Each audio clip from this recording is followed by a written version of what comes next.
आप देख रहे हैं सुजन से स्पेशल। राजस्थान की बिजनलाल सरकार जन कल्याण की नई इबारत लिख रही है।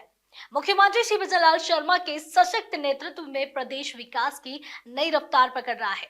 चाहे बात हो किसानों की भलाई की, युवाओं के लिए रोजगार के अवसरों की, या फिर महिलाओं और कमजोर वर्गों के उत्थान की, भजनलाल सरकार की अनेक कल्याणकारी योजनाएं हर मोड़ पर राजस्थान वासियों को संबल दे रही है।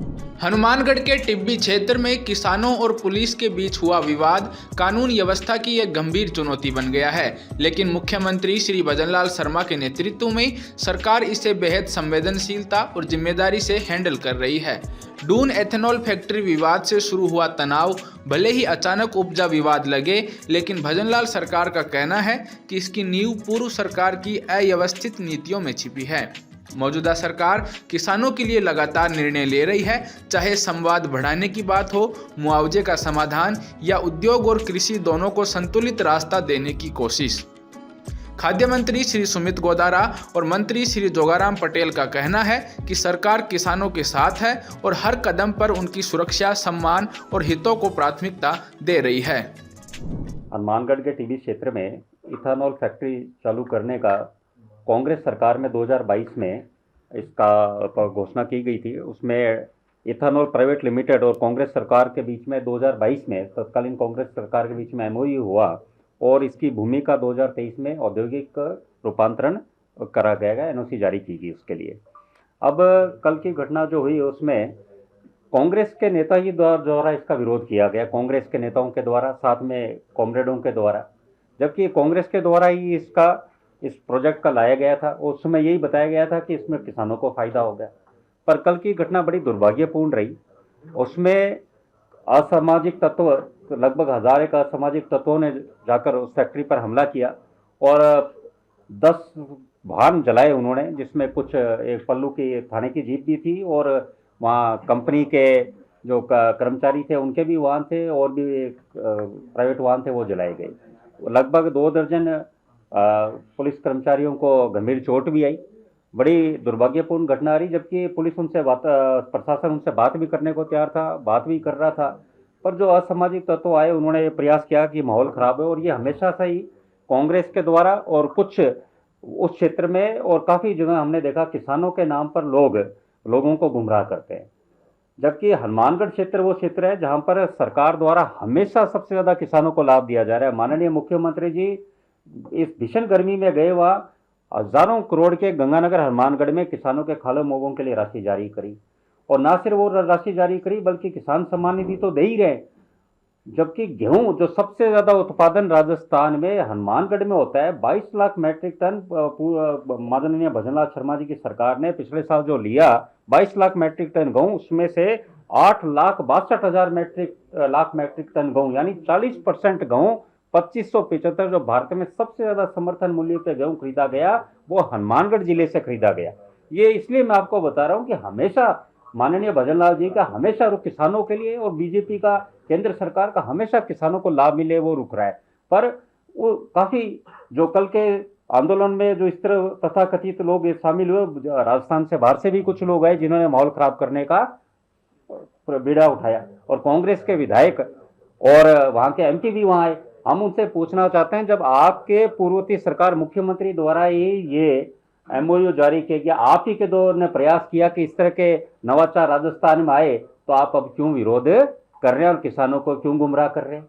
और जो ये फैक्ट्री आ रही है ड्यून इथेनॉल प्राइवेट लिमिटेड, इससे ना सिर्फ वहां के स्थानीय लोगों को, श्रमिकों को रोजगार मिलेगा, बल्कि साथ में स्थानीय लोगों को जो प्राथमिकता मिलेगी उससे उस क्षेत्र में क्रांतिकारी परिवर्तन भी खेती में और अन्य क्षेत्र में आएगा। खेती में इसलिए क्योंकि देखिए वहां पर जो धान की खेती है उससे किसानों को लाभ मिलेगा, क्यों धान वहां पर लिया जाएगा। इथेनॉल में जो मिक्स ब्लेंड पेट्रोल होगा, एक तो मिक्स ब्लेंड पेट्रोल के लिए बायोफ्यूल निकलेगा, और दूसरा वो पशुधन में उपयोग के लिए कैटल फीड का भी उत्पादन होगा वहां से, और तीसरा चावल व मक्के का जो बायो प्रोडक्ट में चारा निकलता है वो भी सस्ता मिलेगा। तो अनेक तरह से किसानों को इसमें लाभ ही लाभ है।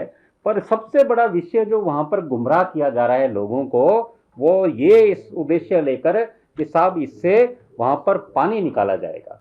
अब ये कि पानी का दोहन होगा, अब ये मैं आपको बताना चाहूँगा कि इस इकाई में जो MOU कांग्रेस सरकार ने साइन किया था और जो आज वो कंपनी उसको फॉलो कर रही है वो ये कि ETP इथानॉल ट्रीटमेंट प्लांट स्थापित किया जाएगा। और इथानॉल ट्रीटमेंट प्लांट से क्या होगा, इकाई में निकले पानी का पुनः उपयोग हो सकेगा। इससे पानी बिल्कुल भी प्रदूषित भी नहीं होगा था, पानी का एक एक बूंद का इस्तेमाल होगा, पानी का दोहन नहीं होगा। अब इसी के नाम से, पानी के दोहन से नाम से वहां पर कुछ तथाकथित कॉमरेड और किसान कांग्रेस के लोग आकर किसानों को गुमराह करने का प्रयास कर रहे हैं, पर स्थानीय किसान इसमें नहीं है, बाहर के आके लोग इस तरह का प्रयास कर रहे हैं। हम कांग्रेस के नेताओं से पूछना चाहते हैं, डोटासरा जी से, अशोक गहलोत जी से, क्या आप ही के नेता जो आप ही के द्वारा प्रोजेक्ट लाए गए थे उन्हीं का विरोध कर रहे हैं? और जो किसान हित में किए गए, आज हम देख रहे हैं दुनिया में तकनीकें कितनी आ रही है, ये नई नई तकनीक आ रही है तभी तो दुनिया आगे बढ़ रही है। ये इन्हीं नेताओं द्वारा जब ये ग्रीनफील्ड एक्सप्रेस अमृतसर से जामनगर मोदी जी सरकार ने इनकी घोषणा की थी 2019 में, तब भी इन्होंने इसका विरोध किया था। और आज सबसे ज्यादा उपयोग ये नेता इसका उपयोग करते हैं। इसका जो ग्रीनफील्ड एक्सप्रेस हनुमानगढ़ से पूरा भटिंडा तक और पूरा बाड़मेर तक पूरा लिंक हुआ है। तो इस तरह की हमेशा नेतागिरी से जो इन्होंने हमेशा एरिया का माहौल खराब करने का ये है, असली किसानों को तो नुकसान पहुंचाया है और अपने इस तरह करके बिना बात का कल वहां पर जो व्यापारी राजस्थान में आकर नवाचार करना चाहते हैं उनको भी ये कहीं ना कहीं वातावरण दूषित करना चाहते हैं। पूर्ववर्ती सरकार के कार्यकाल के दौरान इस कारखाने को लगाने की अनुमति मिली, कार्रवाई प्रारंभ हुई, वो कारखाना उस समय पूर्ण नहीं हो सका और अब उसको पूर्ण करने की कार्रवाई चल रही है। तो पूर्ववर्ती सरकार के कार्यकाल के दौरान जिस कारखाने को लगाने की अनुमति हुई, लैंड का अलॉटमेंट हुआ, MOU साइन हुए, अगर उसको आगे बढ़ाया जाता है, उस सरकार के भागीदार रहे या उसमें वर्तमान में हिस्सेदारी रखने वाले या उस सरकार में जिस दल की थी उसके सक्रिय सदस्य आकर के इस तरह का माहौल खराब करे, ऐतराज़ करे, तो हम समझ में आता है कि कांग्रेस की किस तरह की दोहरी नीति है। मैं करूं तो ठीक है, आप करें तो गलत है। ये पहला तो मेरा इनसे निवेदन ये है कि दोहरी नीति स्पष्ट रूप से कांग्रेस की सामने आई है। दूसरे जो भी राजनीतिक दल अगर उसमें अपने आप को दिखा रहे हैं तो उनको भी सोचना चाहिए कि जब इसकी परमिशन दी गई, कारखाना की मंजूरी हुई, काम प्रारंभ हुआ, उस वक्त कोई नहीं बोले और 2 साल से काम चल रहा है। तीसरा ये, जैसा आदरणीय सुमित जी ने बताया कि इसके जो समझौता पत्र साइन हुए उसमें पूरी शर्तें किस तरह से पालना की जाएगी उसकी स्पष्ट वर्णन है। वर्तमान सरकार जब से आई है किसानों के लिए रात और दिन काम कर रही है और इस कारखाना भी किसानों के हित में, पर्यावरण के हित में है। और इस कारखानों से जैसा अभी खूबियाँ आदरणीय सुमित जी ने गिनाई, उससे स्पष्ट है कि ये कारखाना भी उस तत्कालीन सरकार ने, कांग्रेस सरकार ने भी किसानों के आमदन में हित में रख मानते हुए ही इसकी इजाज़त दी थी। वर्तमान सरकार भी जो समझौता पत्र है उसकी पालना पूर्ण रूप से कराएगी। कानून व्यवस्था के संबंध में ये सरकार पूर्ण रूप से उसकी पालना करेगी, कानून व्यवस्था की। चाहे किसान हो या हमारे समाज का कोई तबका हो, राजस्थान के आवाम का कोई भी सदस्य हो, वो सरकार से बात करने के लिए हमेशा तैयार है। सरकार के दरवाजे हमेशा खुले हैं।